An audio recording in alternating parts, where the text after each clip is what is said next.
Hello, my friend. Stay a while and listen. What's going on YouTube? It's Filthy and we're back with another video. I hope you're doing well. I hope you're excited for the Diablo 4 beta release, all that good stuff. We finally have a release date, the 6th of June, so we know we've got under 6 months until this game comes out. Really excited for it, absolutely can't wait. It's going to be so good to have new stuff to do. Today I thought what we'd do is we'll go through a list of a few things that I think from Diablo 2, Diablo 2 Resurrected, whichever way you want to slice it. These are things that I think have to make it into Diablo 4. So this is my take, this is my personal opinion. I primarily am of course a Diablo 3 content creator, but I do play a lot of Diablo 2. I played it back in the day and I do enjoy playing it when Diablo 3 is quiet. So this is my list of things that I think would be good to implement into D4 from D2. So let me know, do you agree? Are there any that you disagree with? And what would you like to see come to Diablo 4 from Diablo 2? Now, we obviously do have some things from the information we've been given so far in terms of trailers, blog posts, announcements, plus my own hands-on personal experience with the beta. That's obviously the only access I can talk about. But what we do have is we definitely have a darker tone and theme, which, let's face it, I think for the series is a good step in the right direction. Diablo 3's art style, whilst I quite enjoy playing it, I do think it is much better in a darker and grimmer universe. So obviously we talked about that in the last video quite a bit. We've also got other interesting things like plus skills on gear, which is one of my favourite things from Diablo 2 actually, because it allows you to find low level items that potentially will vastly outperform a later item you might find. And we can also do things like build interesting bases for crafting with the actual plus to skills on gear, so that's pretty cool. We also know the skill trees can be a lot more like Diablo 2 than Diablo 3. It's a little bit of a hybrid system, I think. It's kind of like both of them mashed together, but we do have a skill progression, so you do have to put points in to get to further skills. So again, we know that the character isn't going to be like Diablo 3, where you can just simply pick this, pick that, pick the other at any time. You've got to actually put the points in and build your classes. And another thing that we do have coming back is obviously the Druid. This is a class that did not appear in Diablo 3. Rumours were it was going to be released as an expansion at some point, but if you want some Druid action in Sanctuary, at the moment, the only place you can get it is Diablo 2 Resurrected or Diablo 2. Druid making comeback for D4, I think is a pretty good, good thing, good step in the right direction. So it is clear we do have some things from Diablo 2, Diablo 2 Resurrected, but I'm greedy and I want some more. So, as I say, this is based on the beta, which is about the only thing I can talk about.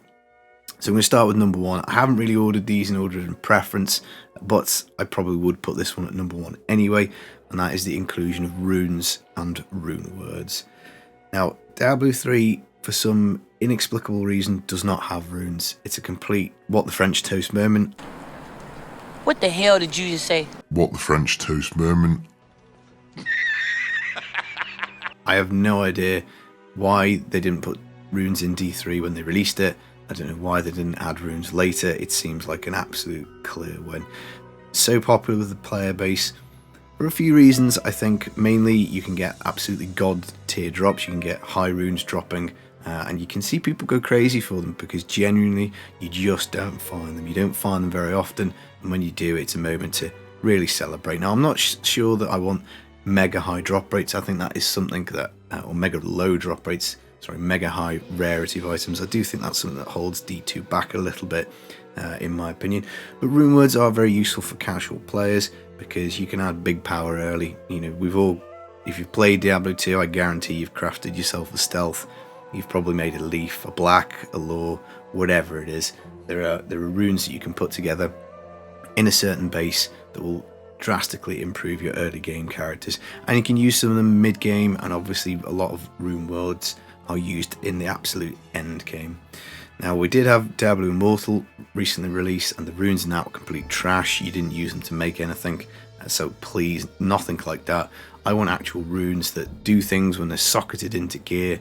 I want rune words that when you put them in the correct order, they make something really nice and cool. And I think Diablo just feels essential. Diablo 4 feels essential to have runes and rune words, in my opinion. The second thing that I've got on my list is actually the Mercenaries. Now, in the beta that we played, there was no access to any companion. There were times when you would have a companion with you, but that was more from like a story side quest type thing, so they didn't, as far as I could tell, do any damage. They didn't actually interact or do anything. Of course, we do know Diablo 3 had the follower system, and whilst that has improved in recent patches, I think maybe about a year or 18 months ago they changed the followers a lot, and they are essentially now a walking canized cube from Diablo 3. They give you powers that you put on them, which does help. You've only got a choice of like a couple of skills, and choice of 1 or 2. There's only 3 of them, and realistically they don't do much. They do things like a little bit of extra damage, a little bit of cooldown reduction, some healing, something like that. You can get access to all the skills. Again, something that has improved a little bit. But being honest, if you compare the followers to the Mercenary system in Diablo 2, it's just no contest. Your Merc in D2, if you spend the time, you gear them up right, you give them some love, you give them some attention, they can do a serious amount of damage for you, and they are absolutely a true companion and will help you an awful lot. That is not the case in D3, and I think really Diablo 2's system is definitely better. It's nice to see your Merc kicking ass. It's nice to see them taking down something. I mean, in Diablo 2, obviously your Mercenary is much more important given the immunity situation, and please God, let's hope we don't have immunities in D4.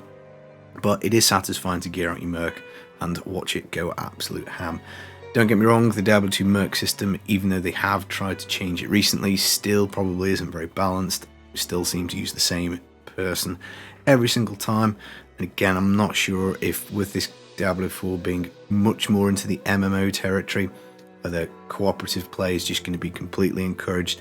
But Mercs from a solo perspective are a great addition, and I think, let's face it, there are still a lot of people who will want to play Diablo 4 solo, so definitely the inclusion of Mercenaries. Third thing I've got down is challenging boss fights, and I guess we can include Ubers in this. Now, we do know we're getting world bosses, which are going to be like a big multiplayer event. But I'm again thinking a little bit more from the solo perspective here. Now, where Diablo 3 is at, this is probably a little bit of a fail, really, because you can do greater rifts, which go all the way up to level 150, and you get a random boss at the end, and I think there's over 20, there's quite a lot of them. Some of them got mechanics you have to pay attention to, others less so. But ultimately, unless you've got your build and you're pushing it to its absolute maximum, whether that's a GR70, a GR 120, 150, whatever, if you go and play normal Diablo 3, so you're just doing adventure mode, you're playing even in Torment 16, the hardest difficulty, pretty much any build in the game can one-shot the boss, and I just think that's probably a little bit sad, because there's no real challenge. Don't get me wrong, occasionally, if you just stand there, you will get stomped on Torment 16 Diablo 3, but in the whole, they're not really much of a challenge. And the Ubers in D3, again, it's a pretty sad state, really. Nobody does them anymore. All they give you is a specific crafting material for an amulet, which is very rarely best in slot and very rarely used. So I do think it's a little bit of a bummer. Now, we do know we've got terror zones in Diablo 2, and don't get me wrong, I'm not a person who thinks that doing boss runs all day is a fun video game activity. I've never been a person who just does meth runs on D2 over and over and over again. I would always try and mix up my farming and go to various different areas, and the addition of terror zones into Diablo 2 has definitely helped that. We know we're going to get something similar, the Helltide system in Diablo 4, which is again going to be a little bit like a terrorized zone, and that's made D2 a lot more fun for me. But even still, I do think you want some challenging boss fights in there, maybe with unique drops.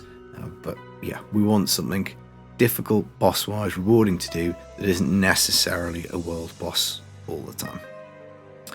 The fourth thing that I'd like to see from Diablo 2 come in is respecking and respec tokens. Now, I think Diablo 2 players generally hate D3 for the fact that you can just respec anytime you want for no benefit, or sorry, no detriment, no cost to respec. It's completely free and you do it whenever you want. Now, Diablo 4 looks like the theory is that when you get to the end game, and this is what they've said, this is what Rod Ferguson has said, is that you get to the end of the game, you get your character at end game, and then it's going to be better for you to rebuild a character if you want to change build. Now, I think that's a really bad decision. Now, Diablo 2, I think, has got it in a fairly good spot because you get 3 respecs as you play through the game. Obviously, at Akara, you get to do one after you do the first quest in Act 1 on each of the 3 difficulties. So if you brick a build, if you don't like a build that you're playing, if you find just an absolutely amazing god tier item in Diablo 2 that you have never found before, and you think, shit, I really want to play a different build now, you can use one of those 3 respecs. So you can maybe have a build for leveling, you can have a build for mid-game, you can have a build for end-game. And then past that, you've also got respec tokens, which, you know, are hard to come by, but you can make them. So I think that kind of attitude towards respecking, whether it's through a quest in the story, whether it's through actual respec tokens that you earn but are rare, I don't think these things should be popped out like candy. It should be a big deal when you use one. But I think the whole concept of locking somebody into a build and saying, right, well, hey, guess what, you've just found the best in-slot item for your barbarian, but you're not playing Whirlwind, you're playing Upheaval. So this item for Whirlwind that makes your barb amazing, you've got to now go and put another 40 or 100 hours into a second character to use it. I just think that's bad game design and I don't like it. So we definitely want respec tokens. And moving on to the 5th thing, this again is another thing in Diablo 2 that was very popular that didn't make it into Diablo 3, and again, for the life of me, I just can't understand why, and this is charms. So finding charms in Diablo 2 is a lot of fun because even in an early stage they can be very powerful. You don't quite know what you're going to get on them. Again, they carry plus skills, which is something I really like. You can get resistances, magic find, gold find, any kind of stat basically can go on a charm.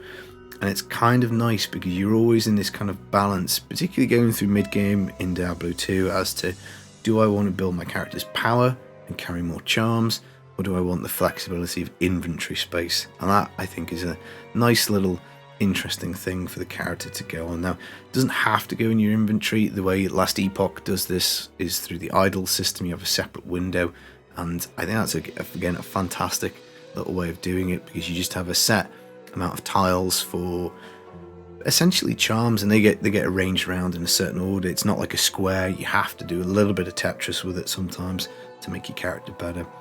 I also think it's brilliant for second characters because you can find yourself some really nice small charms, medium charms, grand charms, whatever, pass them on to your next character and just make that second playthrough a little bit easier. We do of course have the renown system in Diablo 4, so that as you explore the world of Sanctuary, you unlock renown in areas. It will give you skill points, it will give you, I think, potion slots and paragon points, but they won't come in until your character's fully leveled. But you will get some power boost by going through a second character. But I always think it's kind of nice for that to be a little bit item based as well. So of course you will still be able to find low level items to pass on to a secondary character, but charms, with they're just universal, they apply to all classes. All classes can benefit from life, and obviously there are some class specific plus skills type ones, but I just think they're a good addition to the game, and I'm not entirely sure why they didn't make it into D3, but let's hope they do come back into D4.